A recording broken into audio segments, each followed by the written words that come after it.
오늘 말씀은 창세기 24장 말씀이 되겠습니다.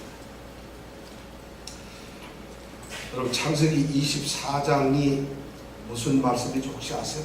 창세기 24장에 어떤 말씀이 있는지 아세요? 어떻게?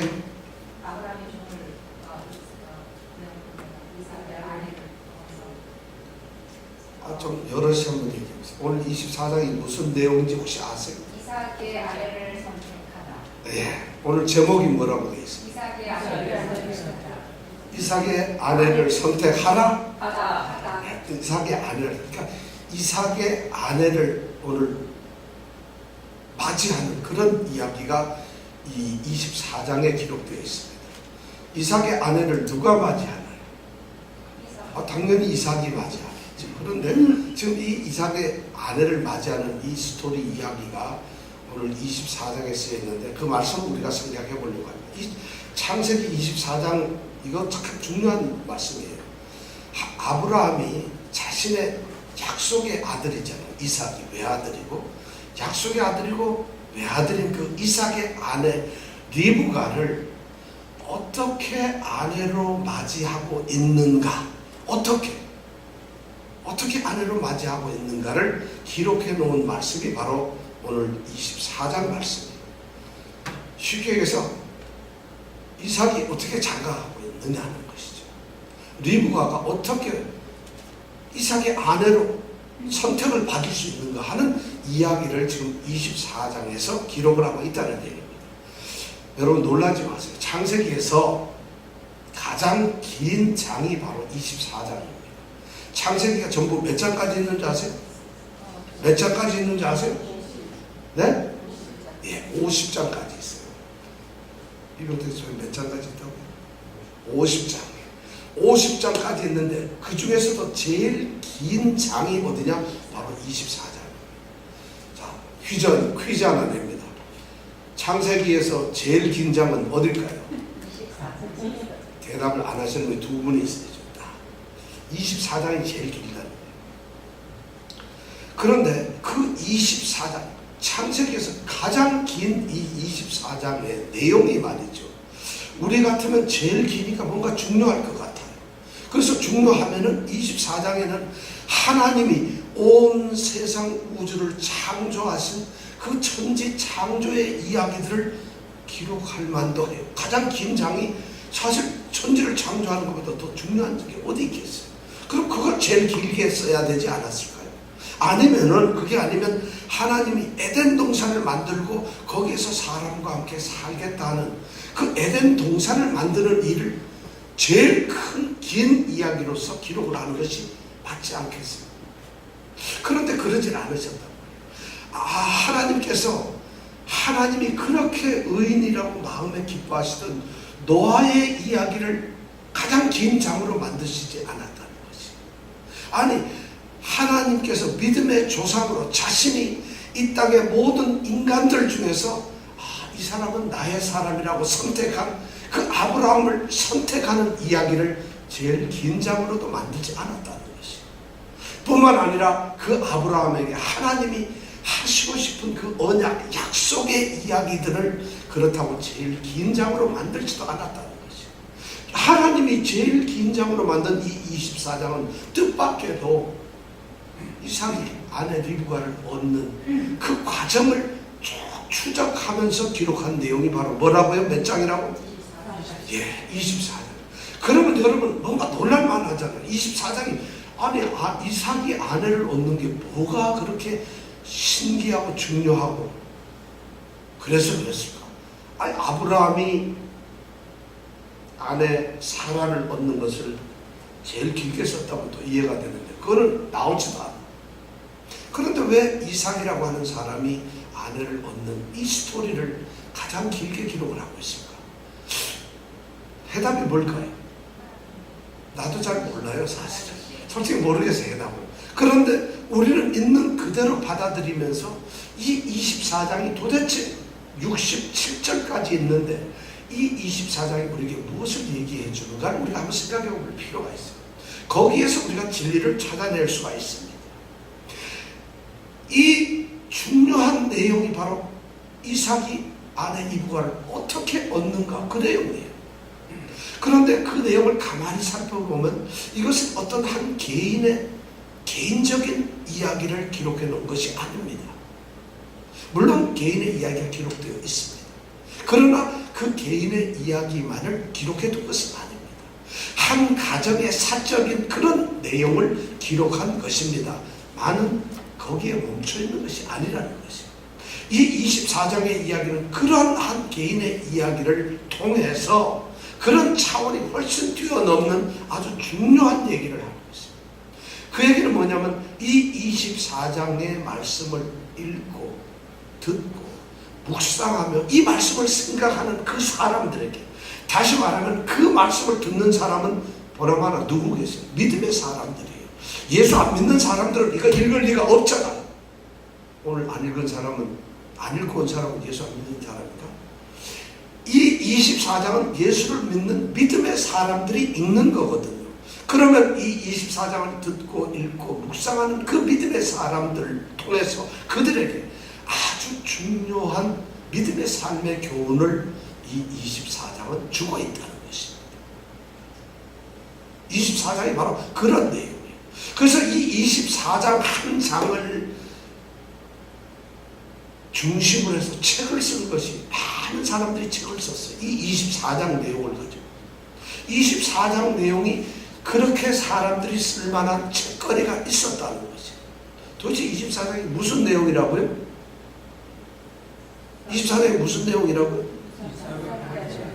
예, 이삭이 쉽게 장가간다는 얘기예요. 아내를 얻는다는 얘기인데 그 얘기를 왜 그렇게 사람들은 관심을 쏟고 그렇게 믿는 사람들에게 도전을 주고 있고 어떤 격려와 그리고 어떤 확신과 그들에게 믿음의 삶이 뭔가, 당신들 예수 믿는 게 뭐요?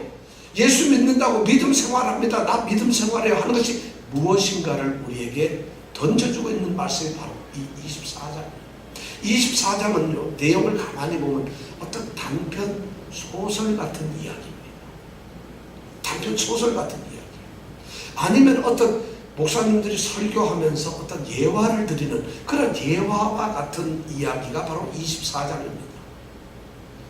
여러분들 혹시 24장 읽어오셨습니까? 읽으셨습니까? 아니요, 나 안 읽었는데 자랑스럽습니다. 굉장히 심각한 문제 중에 하나가 바로 그런 거예요. 성경을 읽는다는 것이 얼마나 중요한지 몰라요. 제가 이렇게 말씀을 우리가 화요일마다 공부하는데 성경 말씀을 읽어오는 거, 왜냐면 우리는 미리 주보에도 나가고 모든 게 나가기 때문에 이번 화요 예배 때, 기도회 때 어떤 성경 말씀을 설교하고 우리가 같이 생각할 건가를 다 알고 있습니다. 그걸 미리 말씀드리고 순서대로 하는 이유는 좀 읽기를 원하시는 거예요. 안 읽으면 오늘 제가 하려고 하는 말씀을 난생 처음 듣는 이야기가 됩니다. 그리고 제가 이 이야기에 대한 어떤 내용을 말하기 전에 이 이야기가 우리에게 무엇을 던져주고 있는가, 이것을 말씀드리면 여러분 무슨 말인지 하나도 못 알아듣습니다. 왜냐하면 내용을 모르기 때문에 무슨 얘기하는, 무슨 뭐 까먹는 소리 하는 것 같은 소리가 들린다는 거예요. 무슨 내용인지 전혀 모른다는 거예요. 그래서 말씀을 읽어야 된다는 것입니다. 제가 여러분들을 고달프게 만들기 위해서, 귀찮게 하기 위해서, 아니면 예수 믿는 걸 좀 힘들게 만들기 위해서 성경을 읽으라는 것이 아닙니다. 여러분, 평생 우리가 예수를 믿고 사는데 교회 왔다 갔다 하다가 죽는 순간에 교회만 있었으면 좋겠다. 죽고 나서 교회 가는 사람은 없어요. 죽고 나면 어디를 가야 되죠? 우리가 죽고 난다면 어디를 가나요? 천국을 가야 되는데 살아서 교회만 왔다 갔다 하다 죽고 나서 천국에 못 가는 사람들이 엄청 많다고 나는 생각을 해요. 그렇다면 우리가 심각한 문제예요. 예수를 믿는다는 것은 바로 뭐냐면은 우리가 말씀을 통해서 성경이 우리에게 주는 그 교훈대로 하나님이 원하시는 사람이 되어가는 것이에요. 제가 어제 그저께 주일 예배 때 무슨 말씀을 드렸는지 알아요? 빌립보 성도들을 향해서 기도하는 바울 사도의 기도 이야기를 했어요. 이정은 집사님 무슨 얘기했는지 혹시 기억나세요? 선뜻 기억이 안 나요. 아직 설교를 안 올려서 그런가? 왜냐하면 바울의 기도가 무슨 내용을 했을 것 같아요? 너희 사랑을 지식과 지혜로 더 풍성하게 만들어라. 이 얘기를 제가 드렸어요. 그 얘기를 지금 바울 사도가 기도했던 거예요. 사랑을 열심히 해야 되는데 사랑만 좋아하지 마세요. 사랑 열심히 하는 것보다 그 열심히 하는 것 가장 중요한 것은 지식이 있는 사랑을 하세요. 지혜로운 사랑을 하세요. 이 얘기를 제가 말씀드렸어요. 지식은 말씀으로 이끌어진다는 것이죠.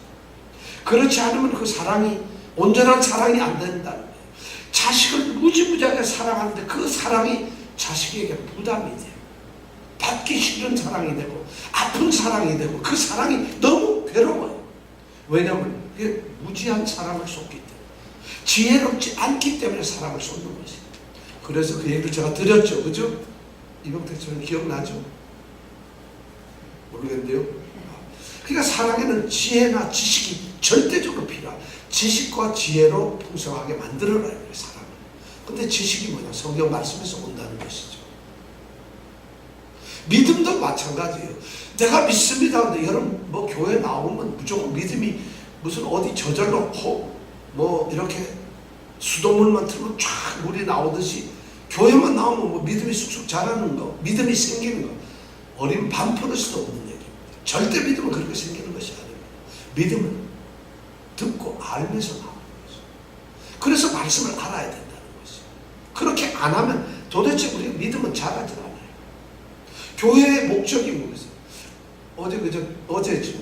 제가 목사님들하고 이제 월요일마다 등산을 하는데 등산하면서 목사님들하고 이런저런 이야기하다가 우리가 목회의 목적이나 목회의 본질이 뭘까? 왜 목회라고 목사가 되었나? 이런 얘기를 서로 하면서 했는데 사실 그 이 목사, 교회의 본질, 목적이 뭐겠어요? 예배당 10개 짓는 걸까요? 크게 짓는 걸까요? 교인 수 한 10,000명, 2,000명, 50,000명 모으는 이게 교회 목적.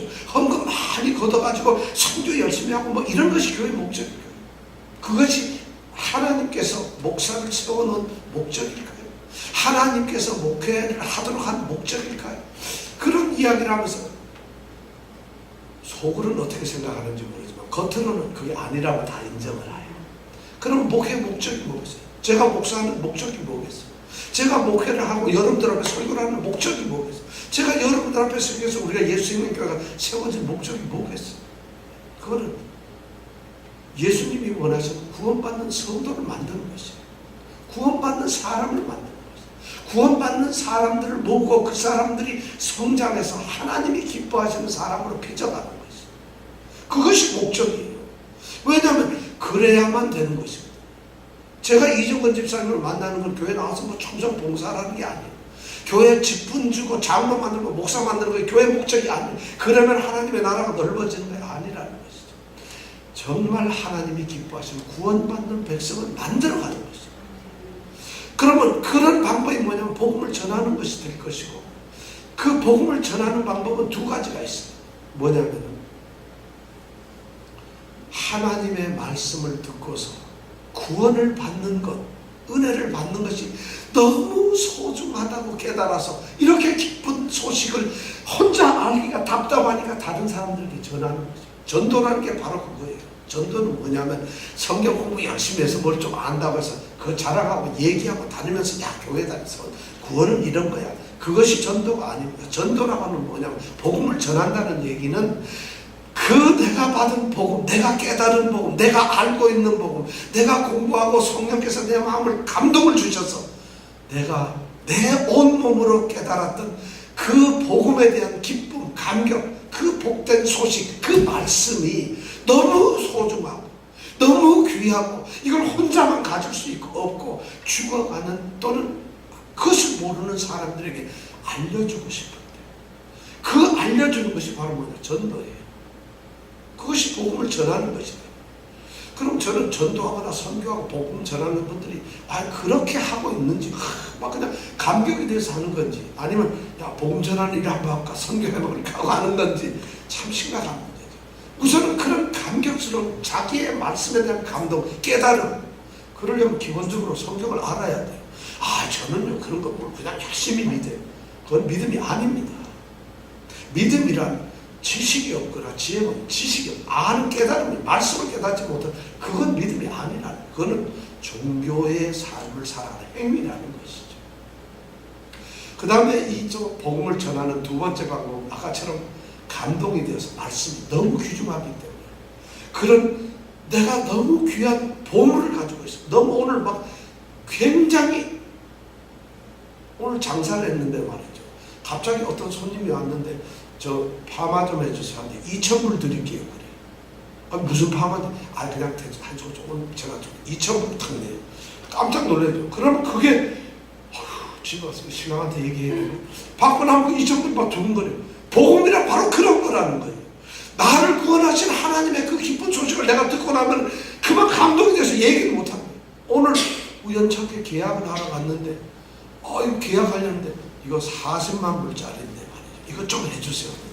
그러면 지나가다가 그냥 시원찮은 사람 딱 만나 여보세요. 당신 정기업자지? 이거 계약 40만 불 좀 해줄 수 있어? 이거 한 달 만에 끝내줘. 그러면은 말이죠. 미쳐요. 그때부터 정신없지 이거 어떻게 해야 되나. 이거 진짜가 사람 꼬집어보고 그러고 나서는 거기에 빠지고 미치게 되는 거죠. 그러면 얘기를 안 할 수 없고 사람 준비 안 할 수 없죠. 전도란 그런 거예요. 그것이 전도의 첫 번째. 두 번째는 뭐냐? 그 말씀대로 살아가는 거죠. 자기가 깨달은 그 말씀의 복음대로 생활을 하는 거예요. 다시 말해서 하나님의 자녀 성도답게 살아가는 거죠. 그렇게 살아가면 그냥 내가 기쁘고 즐겁고 내가 행복하고 정말 형통스럽게 살아 괴로워도 기뻐 찬양하고 아까 두려움이 변하여 전날에 한숨이 변하여 찬양이 되고 나의 두려움이 변하여 기도가 되는 이런 삶을 살아가면 안 믿는 사람들이 그것을 보고 세상 살아가는 이정문 집사님이 그렇게 살아가면 이정문 집사님의 바이어들 어떤 거래선들 가족의 아내 자녀들 그 다음에 옆집 사람, 2층 사람 모두 다 보고 아이고 예수 믿는 것이 저런 거야. 그런 아름다운 삶을 보고 그 사람들이 동경을 하게 돼요. 이것이 바로 복음을 전하는 방법이에요. 저 다 그런 거 싫어요. 그러면 죄송하지만 그런 거 없이 한다는 건 신앙 아닙니다. 단정적으로 제가 말씀드립니다. 신앙 아닙니다. 그렇게 안 하고서도 신앙생활을 할 수 있다. 만약 그렇게 얘기하는 사람이 있다면 저는 그 사람을 절대로 전 목사로도 인정할 수가 없어요. 왜냐하면 주님께서 십자가에 죽으셔서 자기 목숨을 버려버리고 어떤 사람을 구원했다고 한다면 그 구원의 목적이 그렇게 값싼 것이 아니라 예배당 왔다 갔다 하기 위해서 예수님이 죽었다? 저는 예수님 불쌍해 죽겠어요. 말도 안 되는 소리. 어떤 사람이 예배당에 왔다 갔다 하고 평생 그걸 하기 위해서 예수님이 십자가에 죽으셨다? 이거는 성경을 모독하는 거고 예수님의 십자가에 피 흘리심을 갖다가 모독하는 소리. 하나님의 구원은 그런 게 아니라는 거거든. 그래서 오늘 목사님들하고 그런 얘기하면서 정말 한 생명을 참다운 하나님의 백성으로 만들어가는 것, 그렇게 세우는 것이 목사의 목적이 아니겠느냐. 그러는 목사의 목적이 뭐냐면 말씀을 가르치는 것이 잘 가르치고 이렇게 하는 것이 아니겠느냐. 그래서 뭐가 기독교의 진리인가를 올바르게 알려주는 것, 그게 아니겠느냐 하는데, 그런데 문제는 말이죠.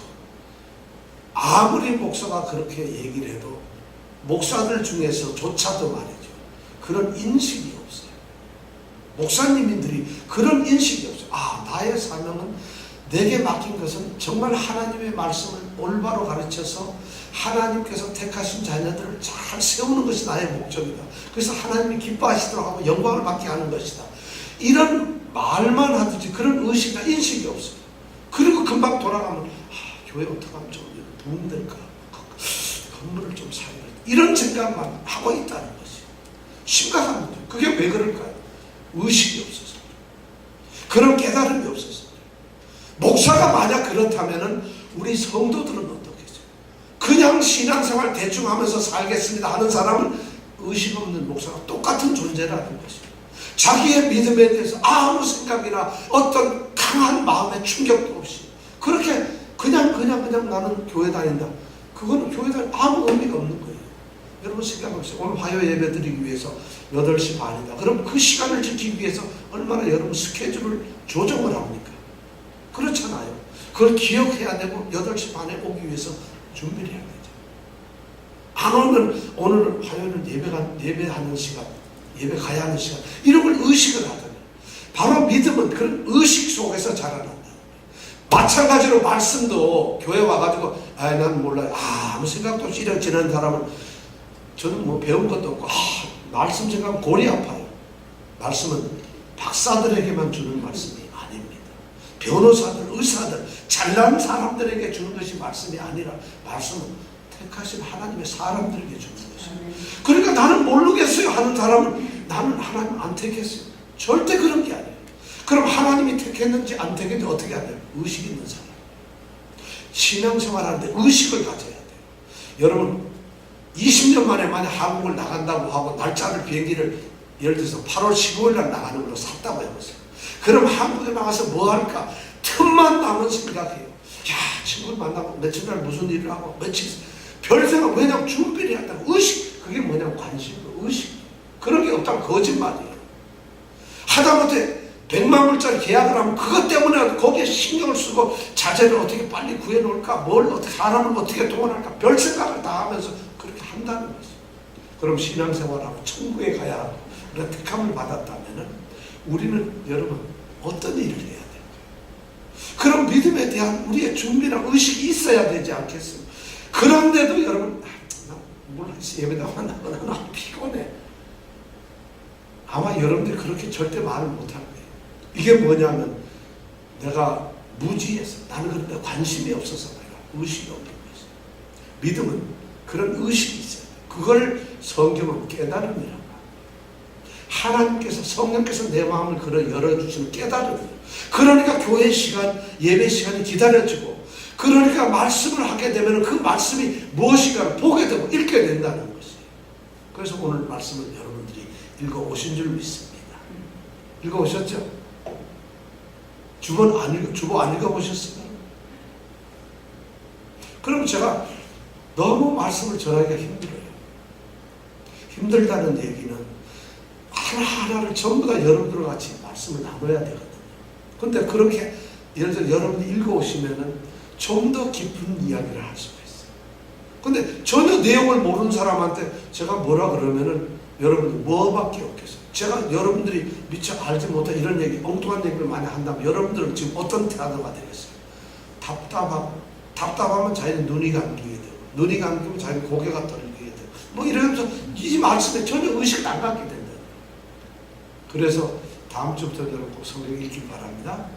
그럼 이번 주에는 주일날은 성경을 뭘 읽게 될까요? 빌립보서 1장 8절에서 11절을 읽으셔야 됩니다. 100번을 읽어야 됩니다. 또 이번 다음 주 화요일 날은 성경을 뭘 읽어야 될까요? 바로 창세기 24장을 또 한 20번씩 읽어야 돼요. 이 스토리가 훤히 들어요. 왜냐하면 이건 단편소설 같은 재밌는 얘기예요.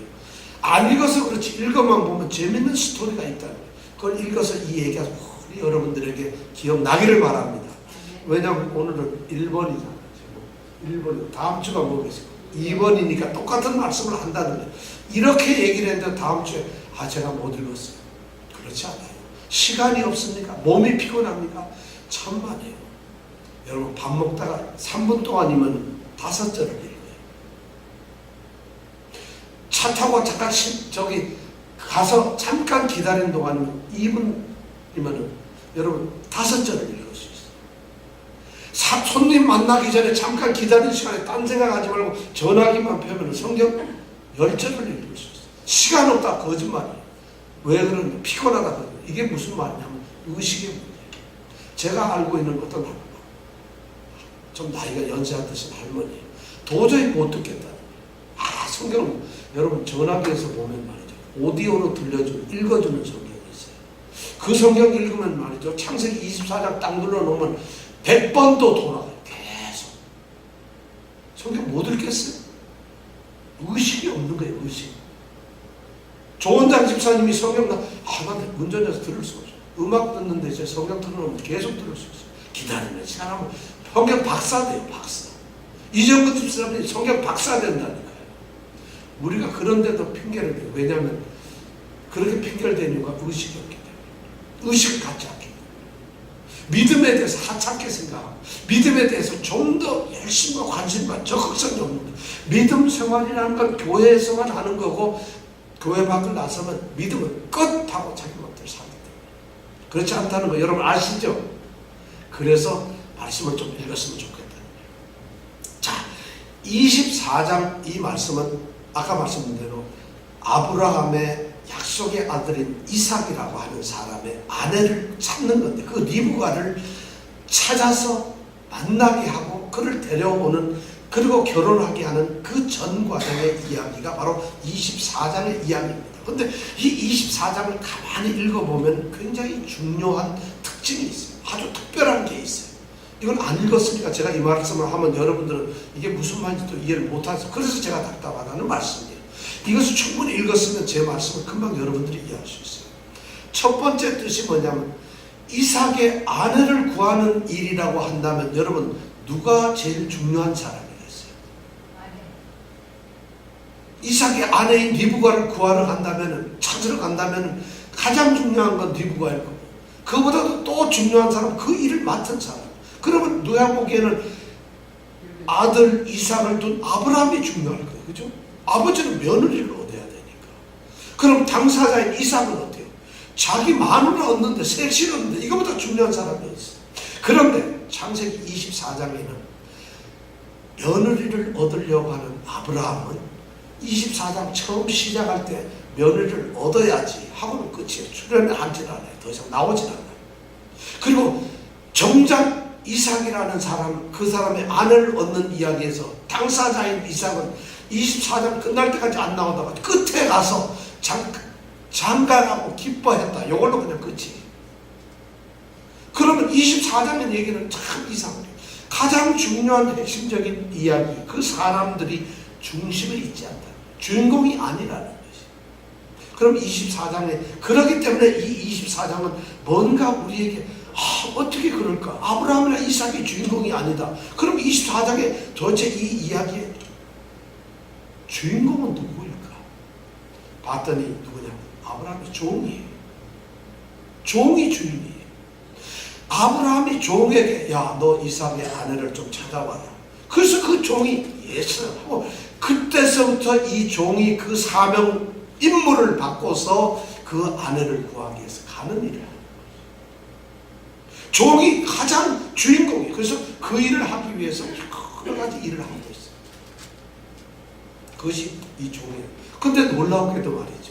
이렇게 중요한 일을 하고 있는 이 종의 이야기가 67절 이 24장의 중심인데 그 주인공은 이름이 없어요.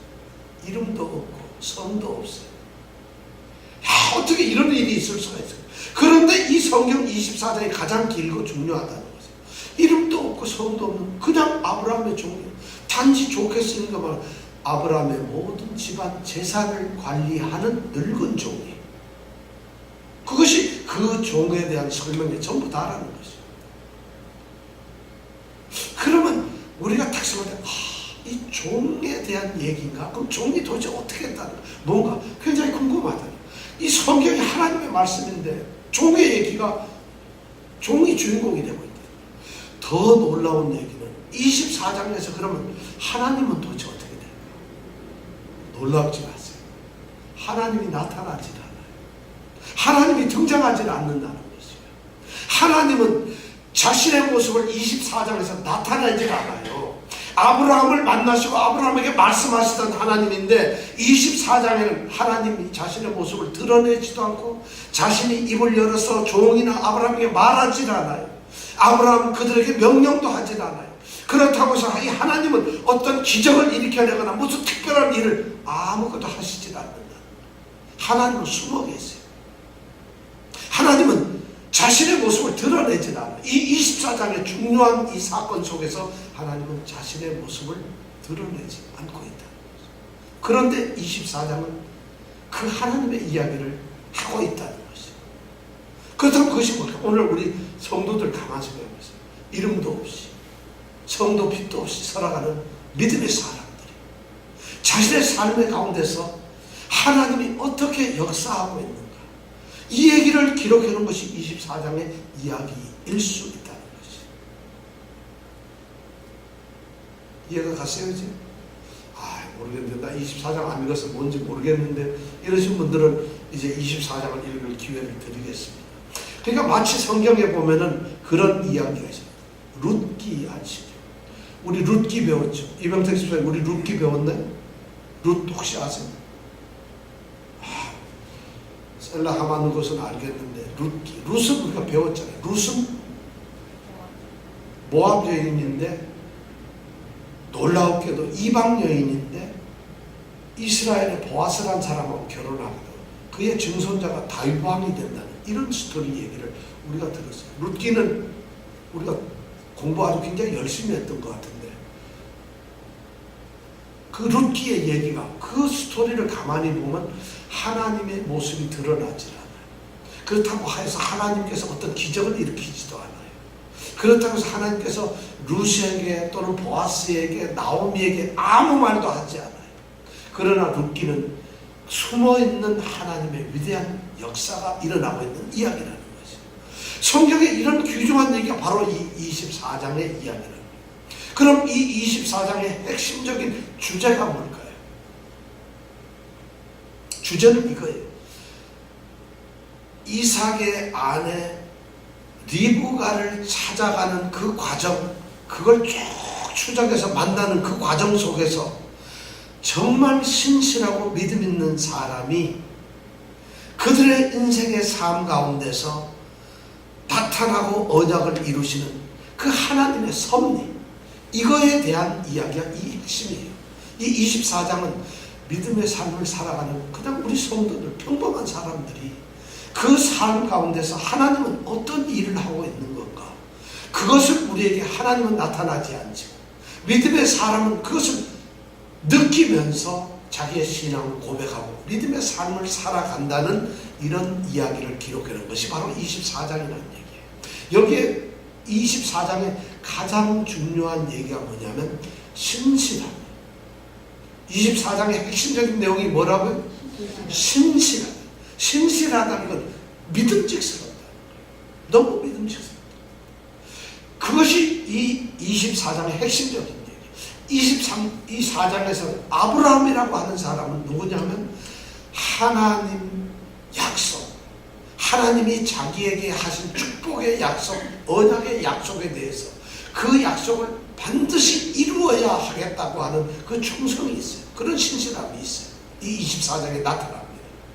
또 그 아브라함의 종은 뭐냐면 그러한 약속을 이루려고 하는 아브라함의 명령, 위임을 받고서 그 약속, 그 명령을 그대로 이루어내려고 하는, 어떤 경우에든지 이루어내려고 하는 그러한 충성스러움이 있다는 것입니다. 하나님은 여기에 나타나시지 않지만 하나님은 자신이 아브라함에게 했던 그 약속, 언약을 하나님은 아브라함과 그 아브라함의 종에 가는 길을 따라가시면서, 사실은 따라가는 모습이 나타나지 않는데 그 종이 하는 일을, 그 종을 할 수 있도록 그 종의 그 하는 일을 통해서, 그 종을 통해서 그가 올바른 장소에 도달하게 하고 그가 올바른 사람을 만나게 하고 그가 올바른 일을 할 수 있도록 그런 일을 하나님께서 하심으로써 결국에는 하나님의 약속을 이루어가는 하나님의 신실하심, 이것이 바로 24장의 이야기라는 얘기예요. 그럼 오늘날 우리 믿는 사람들이 그런 도전을 주고 있어요. 하나님은 24장에 보면 절대로 무대의 전면에 나타나지 않습니다. 무대의 전면 나타나서 그것을 지휘하는 배우가 아닙니다. 그렇다고 해서 이 드라마를 이끌어 가시는 연출가도 아니세요. 그렇다고 해서 이 드라마를 뒤에서 조정하는 사람도 아니에요. 그냥 하나님은 뒤에서 이 일의 모든 것을 주관하고 있습니다. 놀라운 일이잖아요. 근데 무대 뒤편에서 그것도 절대 전면에 나서지 않고 하나님은 은밀하게 뒤편에서 일을 하고 계신다는 것이에요.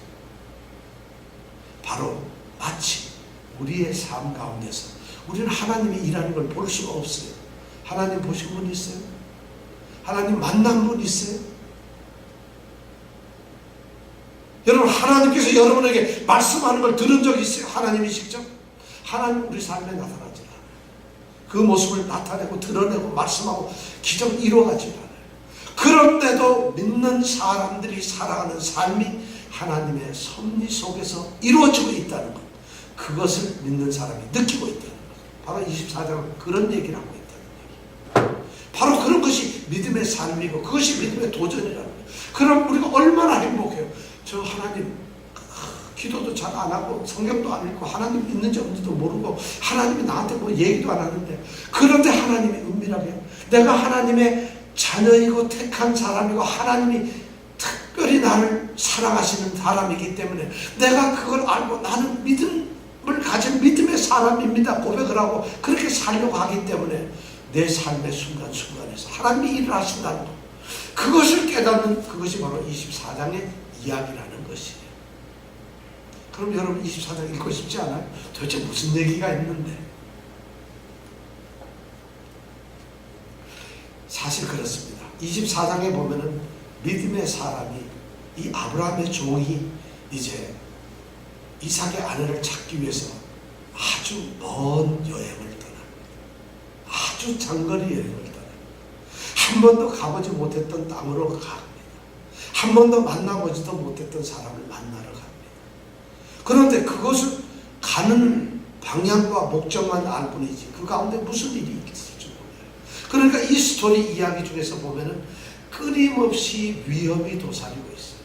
그 길에는 엄청난 위험들이 살고 있어요. 마치 우리가 믿음의 삶을 살고 하나님이 택했다고 나 교회 열심히 다니고 집사야 그러는데 우리의 삶 속에 위험이 도사리고 있듯이 그렇게 도사리고 있다는 것이에요. 어떻게 보면 우리가 전혀 알거나 예측할 수 없는 그러한 미래의 일들이 지금 펼쳐지고 있다는 것이에요. 여러분 미래를 모르잖아요. 오늘 당장 여기서 나가서 어떤 일이 벌어질지, 내일 무슨 일이 벌어질지, 한 달 뒤에 무슨 일이 벌어질지 모르잖아요. 바로 여기에 있는 우리 주인공 아브라함의 종은 그러게 알 수 없는 그런 미지의 세계로 던져진다는 것이에요. 그뿐만이 아닙니다. 그 미지의 세계를 걸어가는데 오늘 여기 이 아브라함의 종이 한 발자국 한 발자국 자기가 나아가면서 어쩌면 그 일 가운데서 실패할 수밖에 없는, 이건 무조건 실패할 수밖에 없는 그런 일을 만나게 되는 그런 위기의 상황들이 있다는 것이죠. 그뿐만 아니라 어떤 일은 이거 너무 힘들어 포기해버려야 되겠구나. 이거 도저히 나는 할 수 없어. 좌절하고 포기할 수밖에 없는 그러한 순간들이 이 24장의 이야기에 있다는 것이죠. 뿐만 아니라 24장에 나타나는 그 일들 중에서 도저히 자기 마음속에 확신이나 자신감이 생기지 않는 너무 두려움과 너무 어떤 의아심과 그런 것들이 막 일어나는 그런 상황들이 있다는 것이에요. 그런데 그 하나님께서는 모습은 나타나지 않지만은 그러한 잠재적인 있을 수밖에 없는 그런 위기의 순간, 불안 요소들이 가득한 그런 순간에 하나님께서는 일하고 계신다. 하나님은 신실함을 드러내고 계신다. 왜냐하면 지금 하고 있는 일이 바로 약속의 일을 이루어 가시는 일이기 때문이다. 약속의 일을 아브라함이 원해서, 왜냐하면 아브라함은 말이죠, 자신에 대해서 자신이 죽어버리면 끝나는 게 아닙니다. 내 후손이 이 땅에서 충만해 하늘의 별같이 만들어져야 된다면, 자신이 죽어버린다면 별이 될지 뭐가 될지 몰라요. 하나님께서는 하늘의 달같이 내 자손을 줄 것이다. 그러면 한 명은 있으면 되는데 하나님은 약속을 별같이라고 해버렸거든요. 그럼 별은 무수히 많잖아요. 자기가 죽어 별같이 달같이 그랬으면 자기가 죽고 이삭 하나면 충분할 텐데 별같이라면 이삭을 놔둘 수 없어요. 이삭을 장가 보내야 돼. 이삭을 장가 보내고 아내 리브가를 얻는 그 일은 뭐냐면 하나님의 언약을 이루어가는 자기 사명이라는 거죠. 지금 아브라함은 그런 일을 하고 있는 것이죠. 그런데 그런 일을 하고 있는 것이죠. 이 아브라함의 종도 마찬가지로 그 약속의 일을 자기에게 맡겼으니까 그 일을 자기가 지금 하고 있는 것이죠. 그 가운데 하나님이 지금 그 모든 일을 하나님의 계획 안에서 선한 길로 이끌어 가신다는 것이죠. 그 이야기가 바로 24장의 이야기입니다. 그렇다면 여러분 24장이 도대체 무슨 내용인지 궁금 안 하세요? 제가 보면 궁금 여러분 안 하신 분이 4분 계시는 것 같아요. 딱 네 분이 계시네. 전혀 궁금하진 않아요. 왜냐하면 그거 안다고 뭐 할 거야. 다시 의식을 갖고 깨달음을 갖기 원합니다. 믿음은 그런 게 아니에요. 몰라도 되는 건 믿음이 아니에요. 나는 관심이 없어가 믿음이 아니라는 겁니다.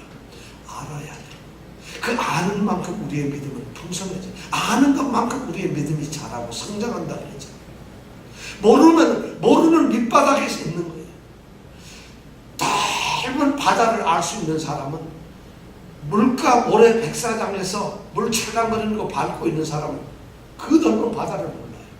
그 바다를 알 수 있는 사람은 가장 깊고 대양을 항해를 하든지 수영을 하든지, 그래서 그 검푸른 바다 끝도 모르고 밑도 모르는 거기서 바람도 맞으면서 그 바다 한가운데 있을 때 비로소 바다가 아는 것이에요. 그럼 믿음이라는 게 뭐예요? 여러분 믿음 물가에서 찰랑거리고 있었겠어요? 그건 믿음이 아니에요. 하나님은 그걸 원하시지 않는다는 거죠. 깊은 바다로 가야죠. 그럼 그런 도전과 의지가 있어야 되죠. 저는 여러분들이 믿음의 의지가 있기를 바랍니다. 세 분이 대답을 안 했어요. 다시 믿음의 의지가 있기를 바랍니다. 다 했어요. 이번에 한 명 안 했어요. 단성은 믿음의 의지가 있기를 바랍니다. 정말 믿음의 도전이 있기를 바랍니다. 이건 믿음의 도전, 믿음의 의지는 하나님께서, 예수님께서 십자가에 죽으심으로 잘난 사람, 가진 사람, 배운 사람, 힘 있는 사람을 위해서만 복음을 만드신 것이 아니에요. 모든 사람이 동등해요. 그렇다고 우리 같은 사람이 얼마나 행복해요. 나 같은 사람이, 저는 뭐 늘 생각합니다. 나같이 까탈스러운 사람이 목사가 됐다는 게 얼마나 신기해요. 근데 이 까탈스러움을 이용해가지고 지금 이런 말을 하게 하는 거예요. 다른 교회 목사님은 이런 얘기 안 하시잖아요. 할렐루야, 여러분 복 많이 받으세요. 예수님으로 복 받죠. 천국까지. 이런 얘기 믿습니까? 할렐루야? 이라고 얘기해요. 그럼 여러분 뭐라고 대답해요? 아멘. 그러면 복 받은 거예요. 저는 그 얘기를 못 하겠어요. 왜냐하면 그렇게 말했다가 하나님이 저한테 벌을 내리실 것 같아요. 그게 아니니까. 그건 결코 아니에요. 그 얘기를 하라고 제가 여러분들한테 기분 좋은 얘기 하라고 제가 하나님께 부름을 받은 게 아니에요. 그러니까 하나님은 나의 까탈스러움, 좀 싸가지 없음을 하나님이 선택하신 것 같아요. 그래서 여러분들에게 바로 이런 얘기를 하는. 근데 이런 얘기를 하는 여러분들이 축복인가 아닌가? 우리는 왜 골치 아프게 이럴까? 저는 그것이 축복이 되길 바란다는 거예요. 그렇게 세워지길 바란다. 허튼 소리 듣고 싶으면 여러분 다른 교회 가셔도 돼요. 그러나 저는 마음이 무척 아픈 거예요. 갔기 때문에 아픈 게 아니라 아시죠? 뭐 때문에 아픈지. 그럴 것 같아요. 여러분 제발 정말 성경 읽고 말씀을 읽어야 됩니다. 그러니까 믿음의 사람들은 말이죠. 지금 여기 아브라함의 종은 그런 위기의 순간에서 하나님이 하신 걸 여기서 보면 막 깨닫습니다. 24장에 보면 이 아브라함의 종이 말이죠. 그런 일들 가운데서 무릎을 꿇고 기도하고 하나님께 찬양하고 하나님께 감사하는 것이 여러 번 나와요. 아브라함의 종이 말이죠. 전혀 그런 이 일을 하면서 여기에 보면 기도하는 장면이 한두 개가 아니에요. 근데 그 기도가 우리가 하는 기도가 아니라 얼마나 깊은 기도인지 몰라요. 그 찬양 감사가 여기에 계속 나와. 그런 걸 이렇게 보면서 여러분들 믿음의 도전을 받을 수밖에 없어요. 신실한 믿음의 사람들은 말이죠. 진짜 믿음의 사람들은 이 성경 24장이 뭘 얘기하느냐. 하나님이 하시는 일을 눈으로 볼 수 없지만 하나님이 자기 눈앞에 모습으로 드러나지 않지만 하나님의 음성이 자기 귀에 들려오지는 않지만 그러나 자신이 하나님 앞에 있다는 것을 느낍니다. 내가 지금 하나님 앞에 있다는 것이에요.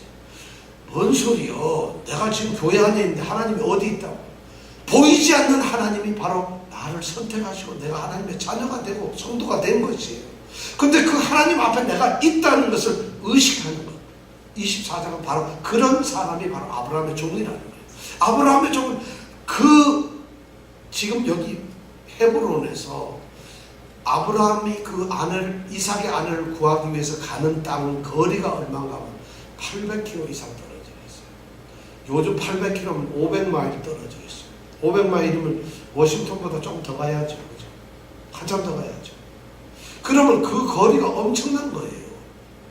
그러면 지금 차 가지고도 4시간, 5시간 가야 되는데 이 당시에 만약 이 종이 지도도 한 장 없고 낯설고 물선 그 거리를 간다면 엄청난 일이다. 근데 그 길 동안에 한 번도 하나님을 만난 적도 없고 하나님을 볼 수가 없어. 음성을 들을 수 없어.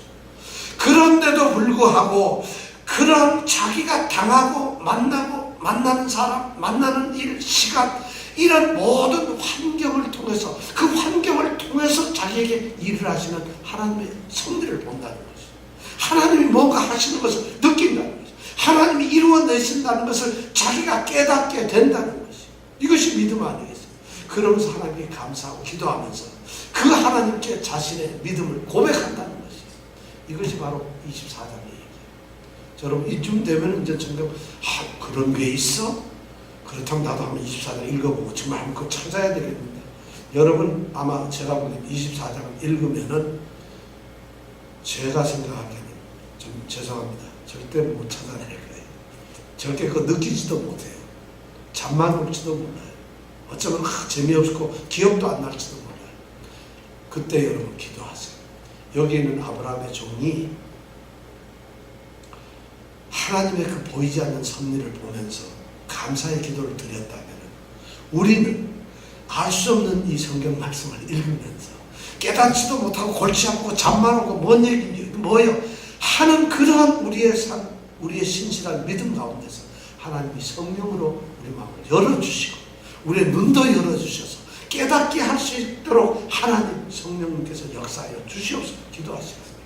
그러면 아마 여러분들 이 말씀을 충분히 알 수 있어요. 그럼 다음 주에 우리 화요일날 기쁜 마음으로 24장을 다 읽어오면 말이죠. 그때 제가 24장 바로 1절서부터 여러분들과 같이 한 절 한 절 읽으면서 말씀을 나누고 싶어요. 오늘 이 24장 말씀 정말 여러분들에게 지금 제가 24장이 우리에게 무엇을 이야기해 주고 있는가, 24장을 읽으면서 하나님은 어떤 일을 하시는가, 24장을 우리가 읽으면서 이 가운데서 하나님과 인간의 책임은 무엇이고 하나님의 책임은 무엇인가, 하나님의 신실하심, 인간의 충성스러움, 이것이 만나는 그 이야기가 서로 마치 옷감을 짜듯이 짜집기 되어서 이 24장에 막 흘러있다는 것이, 그것을 발견해 달라. 그것을 느끼면서 나는 이런 사람이로구나, 이렇게 살아가야 하는 믿음의 사람이구나, 이것을 여러분들이 느껴달라는 거죠. 자, 여러분 24장 읽어오시겠습니까? 한 번은 내 읽어오지. 여러분 그러면 깨달은 게 아니에요. 제발 여러분들 시간 내서 보세요. 내가 어떤 할머니가 하여튼 눈이 나빠서 도저히 못 읽는다고 해서 이 전화기 켜놓고 계속 성경 읽는다고 얘기했죠. 우리 개역 한글 성경입니다. 그렇게 틀어놓으면은 여러분 일을 하면서도 듣고 있고 운전하면서도 듣고 얼마나 들을 수 있어요. 아마 이거 다 방송하는데 한 5분 정도 걸릴 거예요. 1시간이면 여러분 귀가 따갑도록 듣고 가만히 있어도 다음에 무슨 얘기하는지 다 알고 스토리 다 알아요. 한 번만 이 마음의 문이 열리면 그때서부터 말씀의 눈이 활짝 열립니다. 그 말씀이 그때부터 들려지게 되고 읽어지게 되고 그것이 깨달아지게 되고, 그런 말씀에 여러분 그 말씀이 주는 감격 때문에 여러분 난 몰라 미치겠어 이것을 듣게 돼요. 그것이 바로 말씀을 읽었던 사람이에요. 엄청난 고백이었어요. 이 고백이 여러분들 있기 바랍니다. 그쯤 돼야 비로소 여러분들은 내가 말씀으로 살아가는구나, 내가 정말 믿음의 사람이로구나, 이것을 깨달아요. 그렇게 되면 여러분 말이죠, 제가 어떤 말씀을 해도 설교 2시간 해도 지루하지 않아요. 그리고 아무리 어려운 얘기를 하고 싶어도 여러분들이 말씀이 너무 다 이해가 돼버려요. 오늘 말씀은 여기에서 마치려고 합니다. 신실한 믿음의 사람의 그 충성스러움, 그리고 약속하신 하나님이 자신이 한 그 약속에 신실하게 이루어 가시는 이 이야기가 24장의 주제라는 것을 아시고 이 24장을 통해서 여러분들이 읽으면서 은혜를 받으시기 바랍니다. 시간 기도하겠습니다.